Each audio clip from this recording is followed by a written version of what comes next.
আজকে আপনাদেরকে রান্না করে দেখাচ্ছি বেগুন দিয়ে ইলিশ মাছ। বেগুন দিয়ে ইলিশ মাছ রান্না করার জন্য প্রথমে এখানে কয়েক পিস ইলিশ মাছ নিয়েছি। মাছের ভিতরে লবণ মেখে নিচ্ছি। মাছের ভিতরে লবণ মাখা হয়ে গিয়েছে, মাছটা একটা সাইডে রেখে দিলাম।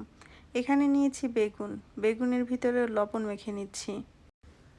বেগুনের ভিতরেও লবণ মাখা হয়ে গিয়েছে, বেগুনটাও একটা সাইডে থাক।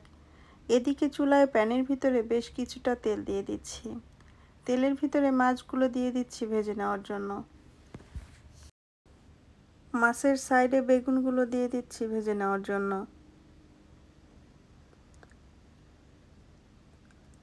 মাছের একটা পাশ ভাজা হয়ে গিয়েছে, মাছটা উল্টিয়ে দিচ্ছি। মাছটা ভাজা হয়ে গিয়েছে, মাছটা তেল থেকে তুলে নিচ্ছি। বেগুনটাও ভাজা হয়ে গিয়েছে, বেগুনটাও তেল থেকে তুলে নিচ্ছি। এই তেলের ভিতরে দিয়ে দিচ্ছি 1 কাপ পরিমাণে পেঁয়াজ কুচি। প্রথমে পেঁয়াজটা হালকা করে ভেজে নিব। পেঁয়াজটা হালকা করে ভাজা হয়ে গিয়েছে, পেঁয়াজের ভিতরে কয়েকটা কাঁচামরিচ কুচি, একটা টমেটোর অর্ধেক কাটা দিয়ে দিলাম। পেঁয়াজের সঙ্গে কাঁচামরিচ আর টমেটোটা 2 মিনিটের মতো ভেজে নিব।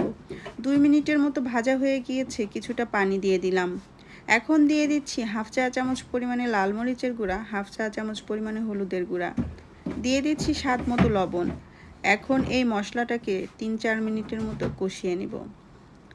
3-4 মিনিটের মতো কষানো হয়ে গিয়েছে, মশলার ভিতরে ঝোলের পানি অ্যাড করে দিচ্ছি। অপেক্ষা করব ঝোলটা বলক আসা পর্যন্ত।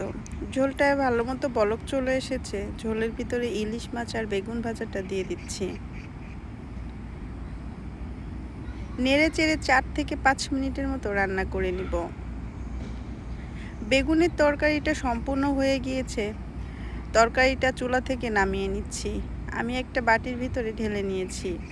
ইলিশ মাছের তরকারির রেসিপিটা আপনাদের কাছে কেমন লেগেছে কমেন্টস করে জানাতে ভুলবেন না।